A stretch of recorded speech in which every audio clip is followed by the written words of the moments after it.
You have always seen more than the people around you.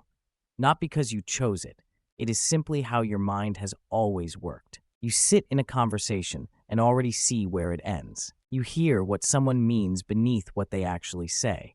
You notice what is wrong before anyone has named the problem, and almost nobody around you sees any of it. That gap between what you see and what everyone else sees never really leaves you. People called you weird long before you understood why. You learned early that seeing differently came with a price. You drifted from groups because nothing in them could hold your attention. You watched people bond over things your mind could not settle into. Not because you thought you were better, because your mind genuinely could not slow down that far. There is a good side, and it deserves to be said. You feel things more deeply than you know how to explain. A piece of music reaches somewhere inside you and takes days to leave. An idea keeps you awake not from worry, but from genuine wonder. You connect ideas other people never think to connect. That part matters more than anyone will ever properly tell you, but the cost sits right beside all of it. The same mind that goes deep also cannot fully rest. At 2 a.m., when everything is quiet, your brain is still running. Not because something is wrong with you. A mind built for depth simply has no shallow setting. And then there is the heaviest part. You see patterns, you see contradictions, you see consequences, things that would crack the conversation open if you said them out loud.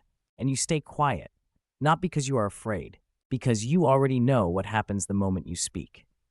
Say the uncomfortable truth and become the person who always complicates everything. Name the real problem and watch the room decide the problem is you. Offer the honest answer and lose people before you finish the sentence, so you hold it.